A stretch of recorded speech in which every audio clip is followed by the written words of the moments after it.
করে নবী কিন্তু 2 ওয়াক্ত, ধরে কোন কয় ওয়াক্ত? 2 ওয়াক্ত নামাজের সালাম ফিরে সাহাবীর দিকে মুখ ঘুরাই। একটা হলো ফজর, একটা আসর। তো ফজরের পরে তাকায় দেখে একজন সাহাবীর চোখ 2টা রক্তের মতন লাল। আল্লাহ নবী কিন্তু শুধু নবী ছিলেন না, নবী আবার বিশ্ব নেতা। সুবহানাল্লাহ কোন না কেন? আমরা মসজিদের ইমাম, আমাকে আর কোনো দায়িত্ব নেই, আমরা খালি নামাজ পড়াই আর চলে যাই। কিন্তু আল্লাহ নবী শুধু নামাজ পড়ায় না, পড়ানোর পরে আবার মুসল্লির দিকে খেয়াল করেন। নবী তাকায় বললেন, তোমার চোখ 2টা রক্তের মতো লাল কেন দেখতেছি? সাহাবীরা বলে, ইয়া রাসূলুল্লাহ, আমার চোখ 2টা রক্তের মতো লাল হওয়ার কারণ হলো এশার নামাজের পরে আমি ঘুমাতে পারি নাই। আল্লাহ নবী বললেন, কেন? বলে, যখনই ঘুমের দোয়া পড়েছি আল্লাহুম্মা বিইসমিকা আমুতু, এই আমুতু শব্দ উচ্চারণ করার সঙ্গে সঙ্গে আমার কলিজায় মৃত্যুর ভয়। জোরে কোন কার ভয়? আমার কলিজার মধ্যে কবরের ভয়। যদি আজকে রাতের মধ্যে আমার মৃত্যু হয়, এই জন্য সারা রাত আমি কোরআন শরীফ পড়েছি, দাঁড়ায় দাঁড়ায় নামাজ পড়েছি, তাহাজ্জুদের নামাজ পড়েছি, তওবা কান্নাকাটি করেছি। এগুলো করতে করতে আমার রাতের বেলা কোনো ঘুম হয় নাই। অতিরিক্ত কান্নাকাটি করার কারণে আমার চোখ 2টা রক্তের মতন লাল হয়ে গেছে। আপনারা কেউ কেউ সুবহানাল্লাহ বললেন, কিন্তু আল্লাহ নবী বললেন নাউজুবিল্লাহ, নাউজুবিল্লাহ, নাউজুবিল্লাহ। সব সাহাবী চমকে গেছে। কেরে? যে ব্যক্তি সারা রাত কোরআন শরীফ পড়ছে, নামাজ পড়ছে, তওবা করছে, কান্নাকাটি করছে, চোখ 2টা রক্তের মতো লাল হয়ে গেছে, এই কথা শোনার পরে তো সুবহানাল্লাহ বলা দরকার। আল্লাহ নবী নাউজুবিল্লাহ বলে বলতেছেন, এই ইসলাম তুমি কোথায় পেলে? এই ইসলাম, এই ইসলাম তো আমার না, এই ইসলাম তো আমি নবী তোমাদেরকে দেই নাই।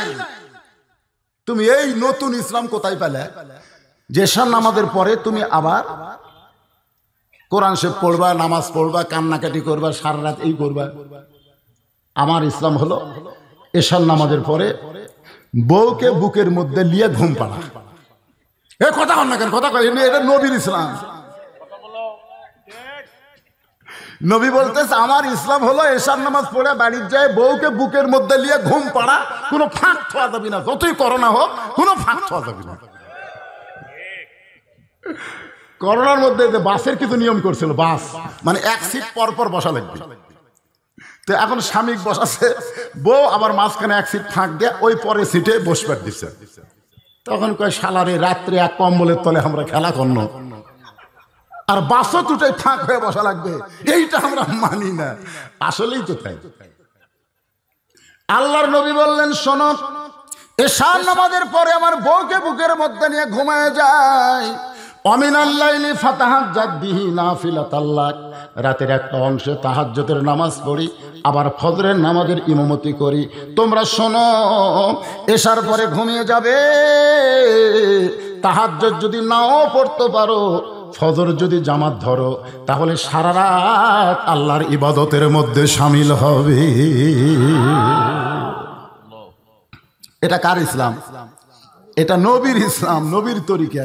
আর তুমি নতুন তরিকা, মাগরিব এশা পড়নি, 10টার সময় ঢুকে 110 রাকাত, ফজরে আজান দেওয়ার আগে শালারা বাইরে হয়ে গেল, আর মুসল্লি পাওয়া গেল না।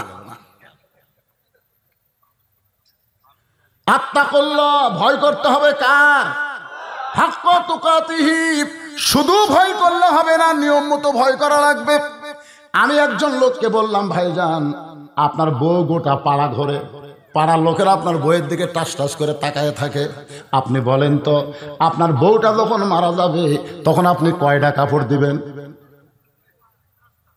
না না, ওনাকে বলতেছে যে আপনার বউ যেভাবে পাড়া বই ঘুরতেছে, পাড়ার লোকেরা আপনার বউয়ের দিকে খুব তাকায়। ভাই রে, আমি যে একটা হুজুর মানুষ, আমারও চোখ যায় না। যেটা সত্য কথা, হাক্কা তুকাতিহি খুব বোঝে না, আয়াতের তাফসীরটা বোঝাচ্ছে আপনার।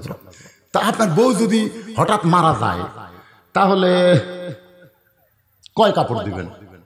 তখন বলতেছে, না হুজুর, আমার বউ মরবে কেন? আরে যদি মরে, মরবে কেন মানে এখনকার মানুষের ধারণা করোনা যখন হয়নি তাহলে আর মরবি না। করোনা যদি মরে তাহলে কয় কাপড় দিবেন? বলে 5 কাপড় দিব। আমি বললাম মরার পরে 5 কাপড় কেন দিবেন?